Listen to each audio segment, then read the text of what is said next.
Asalaamu calaykum waraxmatullaahi wabarakaatu. Aad baan idin salaamayaa saaxiibayaal. Halkan waa channelka xogta dalka ku soo dhawaada qodobada aan idiin soo gudbinayo waxaa ka mid noqonaya gudoomiyihii gobolka Mudug ee maamulka Puntland oo lagu dilay qarax ka dhacay gudaha magaalada Galkacyo. Faahfaahin dheeraad ah oo ka soo baxaya qarax ka dhacay gudaha magaalada caasimadda Muqdisho. Halkee ayuu ku dambeeyaa waan la dhex dhigay madaxweynaha maamulka Puntland Saciid Cabdullaahi Dani weliba ku-xigeenkiisa. Maamulka Somaliland oo shaacisay kiisas cusub caabuqa COVID-19 Saciid Cabdullaahi Dani oo soo saaray amar ku socda dadka wax ka soo dejiya dekedda magaalada Boosaaso. Dagaal ka dhacay degmada Afgooye. Faahfaahin dheeraad ah ayaa ka soo baxaya. Qodobadaasi qodobo kaleeto ayaa daawan doontaan saaxiibayaal. Halkan waa channelka xogta dalka ku soo dhawaada saaxiibayaal. Warkii oo faahfaahsan. Taariikhdu waxay ku beegan tahay 17 May sanada 2020. waayahay saaxiibayaal haddii aynu ku bilaabno wararka laga helayo magaalada Galkacyo ee xarunta gobolka Mudug ayaa waxay sheegayaan in qarax xooggan uu ka dhacay waqooyiga magaaladaasi. Qaraxa ayaa wararka laga helayo waxa ay sheegayaan inuu ka dhacay aaga xarunta maamulka gobolka Mudug ee maamulka Puntland isla markaana uu jiro khasaaro dhimasho iyo dhaawac oo ka dhashay qaraxaasi oo ahaa mid si weyn looga maqlay xaafadaha magaalada Galkacyo ayaa la sheegay in lala beegsaday gudoomiyihii gobolka Mudug ee maamulka Puntland Axmed Muuse Nuur. Sida la xaqiijiyay qaraxaasi waxaa lagu soo waramayaa inuu ku geeriyooday gudoomiye Axmed Muuse Nuur ee ku sugnaa xarunta gobolka oo u dhow madaxtooyada. Ciidamo fara badan oo ka tirsan kuwa maamulka Puntland ayaa gaaray halka uu qaraxa ka dhacay waxaana socda gurmad kala duwan oo loo fidinayo dadka ku waxyeeloobay qaraxaasi. Weli maamulka gobolka Mudug ma aysan ka hadlin qaraxii lagu dilay Allah u naxariistay gudoomiyihii gobolka Mudug waxaana lagu soo waramayaa in dhawaanta warbaahinta ay la hadli doonaan maamulka gobolka Mudug iyo waliba ka maamulka Puntland ba. Hagaag saaxiibayaal faahfaahin dheeraad ah ayaa ka soo baxaya qarax ka dhacay gudaha magaalada caasimadda Muqdisho. Qaraxan oo joogtiisa laga maqlay qaar ka mid ah degmooyinka gobolka Banaadir ayaa waxa uu ka dhacay dhabarka dambe isbitaalka Erdogan ee Kasdigfer degmada Hodan ee gobolka Banaadir.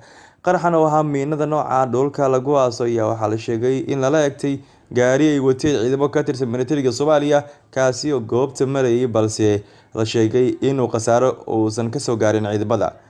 Wararka ayaa waxay intaasi ku sidarayaan in laba qof oo shacab ah oo xilligaasi oo qaraxa dhacayay goobta marayay ay ku dhaawacmeen kuwaasi oo la geeyay mid ka mid ah isbitaalada ku yaala magaalada Muqdisho. Goobjoogayaal ayaa waxay sheegeen in ay qaraxaasi kadib ciidamada ammaanka ay fureen rasaas fara badan aysan cid waxba ku soo gaarin rasaastaasi iyadoo ciidamadaas ka sii watay socodkoodii.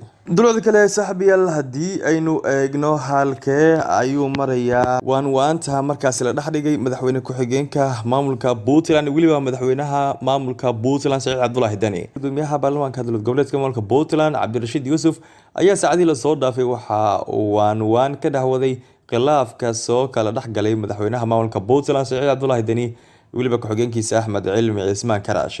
Khilaafka labada mas'uul ayaa soo ifbaxay kadib markii madaxweyne Saciid Cabdullaahi Dani uu xilka ka qaaday taliye ku-xigeenka ciidanka madaxtooyada waxaana wararka soo baxay ay sheegayaan in wadahadaladaasi ay fashil ku dhamaadeen isla markaana wax natiijaha uusan ku dhamaan. Wararka ayaa waxay intaasi ku sii darayaan in labada mas'uul uu midba midka kale ku adkeysanayo mowqifkiisa ha yeeshee gudoomiyaha baarlamaanka oo isku dayay inuu xaliyo walina aan wax xal ah laga gaarin sida ay sheegayaan mas'uuliyiin ka tirsan maamulka Puntland.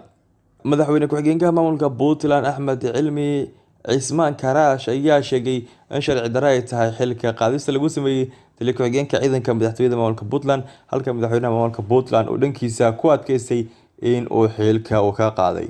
deegaanada maamulka Puntland iyo waliba dhammaan warbaahinada oo idil ayaa laga dareemaya khilaafka madaxweynaha maamulka Puntland Saciid Cabdullaahi Dani waliba ku-xigeenkiisa waxaana khilaafkooda uu yahay markii labaad uu dhaco walow sidaasi uusan weli u soo ifbixin khilaafka u dhaxeeya madaxweynaha maamulka Puntland Saciid Cabdullaahi Dani iyo waliba madaxweyne ku-xigeenka. Waayahay saaxiibayaal geesta kale haddii aynu eegno wararka ku saabsan maamulka Somaliland waxaa lagu soo waramayaa inay diiwaangelisay kiisas cusub ee caabuqa COVID-19. Maamulka Somaliland ayaa waxay shaacisay natiijada dad loogu shakisanaa cudurka safarka ee COVID-19 kuwaasi oo baaritaan lagu sameeyay qaarkood laga helay caabuqa safarka ee COVID-19.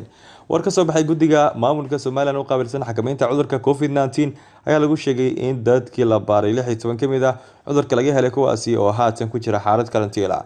Dadka cudurka laga helay oo isugu jira 8 rag ah iyo 8 dumar ah ayaa waxa ay dhamaantooda ku sugan yihiin magaalada Hargeysa, waxaana la sheegay in 16 ruux qof ka mid ah oo u dhashay dalka Ethiopia, waxaana dadka la baaray ay dadooda u dhaxaysa 30 sano ilaa 90 sano.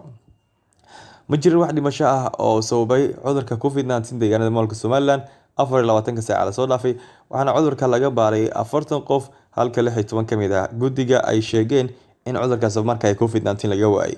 Ugu dambeyntii guddiga waxay sheegeen in tirada guud ee cudurka COVID-19 laga helay deegaanada maamulka Somaliland ay gaartay 103 ruux, 8 ruux waxaa lagu soo warmay inay ka bogsadeen halka 8 qofna ay u geeriyoodeen caabuqa safmarka ah ee COVID-19.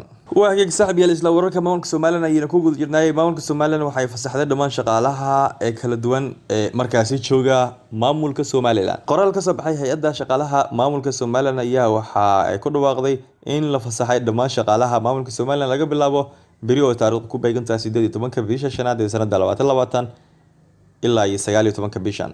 qoraal ka soo baxay hay'adda shaqaalaha maamulka Somaliland ayaa lagu sheegay in sababo la xiriira sanad guuradii 19aad ee ku beegan maalintii Somaliland ay ku dhawaaqday inay ka go'day Soomaaliya, inta kale ay tahay 18 bishan May. fasaxa la siiyay dhammaan shaqaalaha maamulka Somaliland ayaa waxaa qayb ka ah wasaaradaha iyo waliba hay'adaha kale ee xukuumadda maamulka Somaliland, iyadoo oo hambalyo loo diray dhammaan shacabka ku nool deegaanada maamulka Somaliland. sanadkan ayaa maamulka Somaliland waxaa ka jirin munaasabado loogu dabaaldegayo xuska markii Somaliland ay sheegtay inay gooni isku istaagtay sababo la xiriira caabuqa COVID-19, iyana lagu soo waramayaa in xuskan uusan u dhicinin. waa hagaag saaxiibayaal, markan haddii aynu usoo laabano wararka ku saabsan maamulka Puntland, madaxweynaha maamulka Puntland Saciid Cabdullaahi Dani waxa uu soo saaray amar ku socda dadka wax ka soo dejiya dekedda magaalada Boosaaso, xarunta ganacsiga maamulka Puntland. madaxweynaha dowlad goboleedka maamulka Puntland Saciid Cabdullaahi Dani ayaa soo saaray amar uu ku mamnuucayo qaar ka mid ah agabka ka soo dega dekedda magaalada Boosaaso ee xarunta gobolka Bari. wareegto ka soo baxday xafiiska madaxweynaha maamulka Puntland Saciid Cabdullaahi Dani ayaa waxaa lagu mamnuucay in dekedda magaalada Boosaaso laga soo dejiyo caagadaha mustacmalka ah ee horey loo isticmaali jiray kuwaasi oo laga soo dejiyo dekedda magaalada Boosaaso. amarkan ayaa waxaa la faray wasaaradda maaliyadda, ganacsiga, ammaanka, dekedaha iyo waliba dalxiiska, ciidanka booliiska maamulka Puntland oo markaasi la faray inay ku dhaqaaqaan dhaqangelinta amarka ka soo baxay hogaamiyaha maamulka Puntland Saciid Cabdullaahi Dani. ugu dambeyntii wareegto ku sheegay in xukuumadda ay la wareegayso caagadaha haatan dhex yaala gudaha dekedda, isla markaana ay magdhow ka bixinayso, sidoo kalena tallaabo loogu qaadi doono qofkii soo dejiya agabka la mamnuucay, ayaa lagu yiri war ka soo baxay madaxweynaha maamulka Puntland Saciid Cabdullaahi Dani. waayahay dulucda kale saaxiibayaal, haddii aynu eegno wararka ku saabsan al-shabaab iyo waliba ciidamada dowladda Soomaaliya waxay ku dagaalameen qaybo ka mid ah degmada Afgoy ee gobolka Shabeellaha Hoose.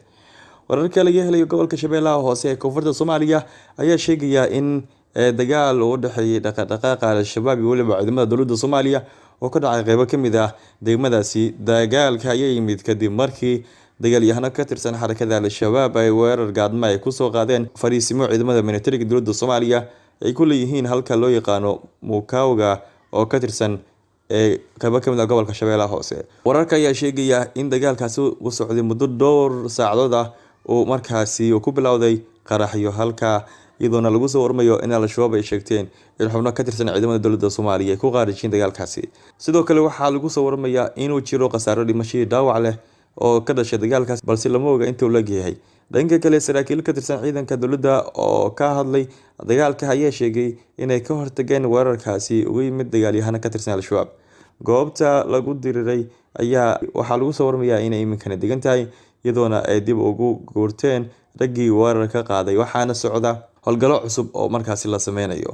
inta badan waxaa degmada Afgooye ee gobolka Shabeellaha Hoose weerar joogto ah ku soo qaada xarakada al-shabaab oo ku sugan duleedka magaaladaasi, waxaana khasaaro inta badan oo ka dhasha dagaalka inta badan dhexmara al-shabaab iyo waliba ciidamada dowladda Soomaaliya. maamulka gobolka Shabeellaha Hoose ayaa waxa ay dhawaantan sheegeen in ciidamada dowladda Soomaaliya oo kaashanaya ciidamada AMISOM ay bilaabi doonaan howlgallo inta badan loogu saarayo al-shabaab. xarakada al-shabaab waxa ay inta badan ku badan yihiin gobolka Shabeellaha Hoose, dhowr deegaan ayay iminkan gacanta ku hayaan deegaano markaasi ka tirsan gobolka Shabeellaha Hoose waxaana al-shabaab mararka qaar ee dagaalo kala duwan ay ku soo qaadaan ciidamada dowladda Soomaaliya oo ku sugan deegaano markaasi hoos yimaada gobolka Shabeellaha Hoose haba ugu badnaatay degmada Awdigle gobolka Shabeellaha Hoose magaalada Markaa ee gobolka Shabeellaha Hoose ka tirsan sidoo kale deegaano markaasi lambar 50 hoos yimaada waliba inta badan dagaalo badan ay ku qaadaan halka loo yaqaan degmada Qoryoole oo inta badan gacanta al-shabaab ay gacanta iminkan ay ku hayaan waxaana howlgalladaasi fuliya ciidamada dowladda Soomaaliya guud ahaan saaxiibayaal warkii aad kala socoteen channelka xogta dalka waana inta anigoo Cabdirashiid Ibraahim Cali ayaa la socodsiinaya saaxiibayaal warkiisa xiga noole kulantay